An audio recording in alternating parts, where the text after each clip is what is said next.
I think we can all agree the best that the arms can possibly do when it comes to the rowing stroke is to take the handle from arms away to the body and from the body to arms away. That's it. This is as much as the arms can do. But if you arrive at the front end of the rowing stroke and you activate the arms immediately, you have now effectively created the full distance of the rowing stroke that the arms are responsible for activating.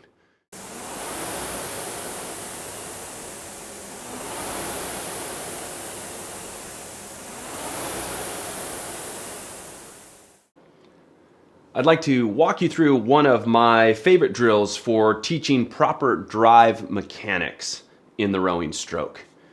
Sequence matters, order matters in rowing. It's not just how much power we put into the rowing machine, it's how and when we apply that power, and it's how and when we apply the different major muscle groups.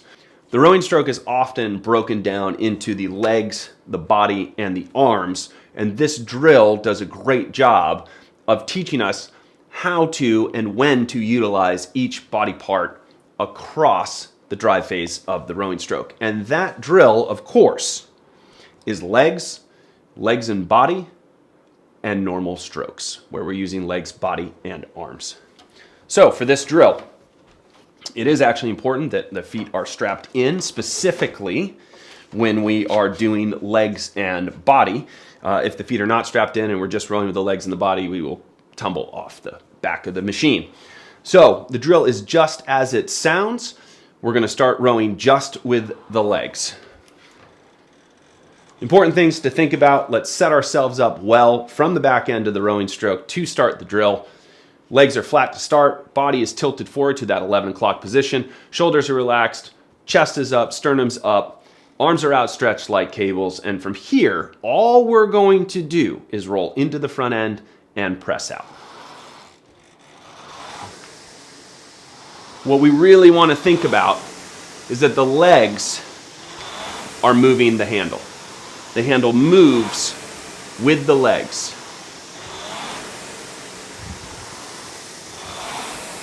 Even here, just legs only, we can produce a good amount of power. One thing that you also want to think about is that in this position that we've achieved, once we're in the position for legs only, which is with the body forward and was with the arms out, there is no change. The body position does not change, the arm position does not change. All that happens is that the seat moves into the front end and it moves out. So, another way to look at this. There is a set distance right now between my seat and my handle. When I release the knees, the seat starts to roll, and that is the reason the handle is moving into the front end. When I press the legs, the seat rolls, and that is the reason that the handle moves. So this set distance, it is set for legs only, does not change. If that distance decreases, it is because we're sitting up. The seat and the handle are coming closer together. If that distance increases, it is because we are leaning further forward as we move. So, what we want to make sure, there is a set distance. We achieve that distance, it is set. The seat is what moves the handle through this portion of the stroke. Once we feel comfortable with the legs, with that movement, with a solid core, with the seat and handle being fixed together, we can then move on to the legs and body portion of the rowing stroke, just as it sounds. Initiating with the legs and then leaning back with the body. The arms stay outstretched, they do not activate. And so that looks like this. We press the legs and then lean back against it. So the body's stable for a split second, and then it opens back. Press and lean.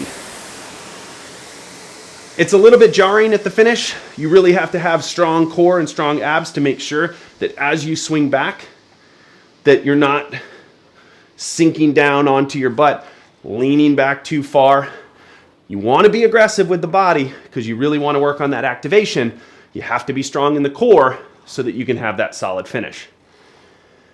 Once you feel comfortable with the legs and the body, then we move into the normal rowing stroke. So I'll do 5 strokes at each station, 5 of the legs, 5 of the legs and the body, 5 normal strokes, so you can see this drill as it continues to pan out. Again, the way we start the drill, want to really think that we have good posture, we're sitting well, sitting up, sitting forward, relaxed shoulders, arms are extended like cables, legs only, handle moves as a function of the seat. Even with the legs, we can accelerate the rowing machine. Rowing is an acceleration sport. After this 5th stroke, we'll add the body and we will press and lean. Press and lean.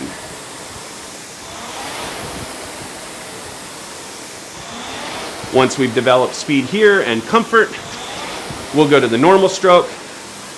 We'll press, lean, and squeeze. Press, lean, and squeeze.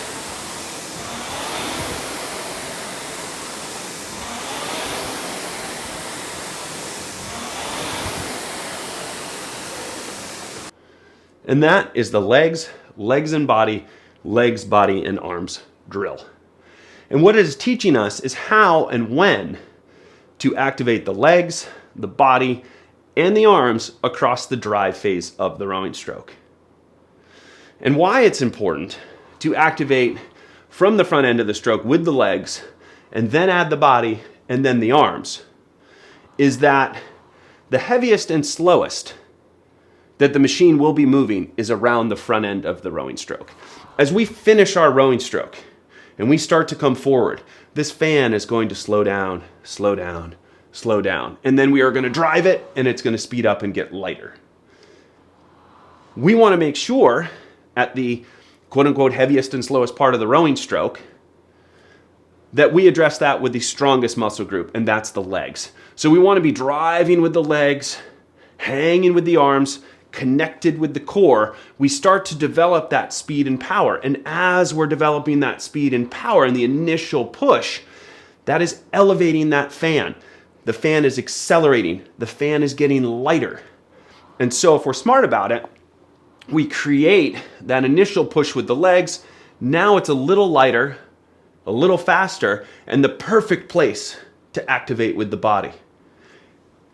Once we've then had legs and body activating, now it's the perfect time for the arms. And so we want to make sure we're addressing each part of the stroke throughout the drive. As it starts to get lighter and faster, we address it with the muscle groups that can handle the load when they can handle the load. The most tiring and inefficient thing we can possibly do is to get to the front end of the rowing stroke and fire the legs, the body, and the arms all at the same time. There's no point. There's no point to that. It's not efficient. It's not strong. It will not result in the best acceleration possible. If we just arrive and just throw everything at it, it's cumbersome and it's slow and it's heavy. And the perfect example of that is the arms.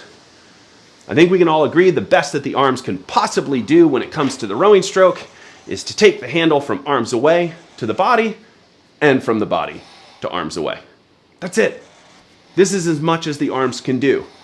But if you arrive at the front end of the rowing stroke and you activate the arms immediately, you have now effectively created the full distance of the rowing stroke that the arms are responsible for activating, that the arms are maintaining pressure, that the arms are enduring muscular activation.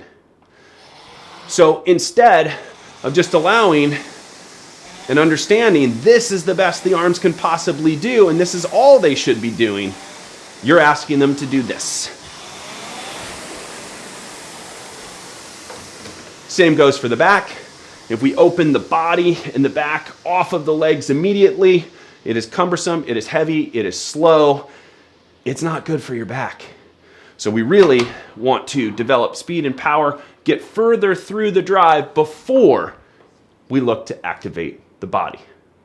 So going back and putting it all together, the benefit of legs, body, arms is that it helps you in the sequencing of the drive, ensuring that when you initially push, the body is stable, then the body can be active, then the arms can squeeze through at the finish.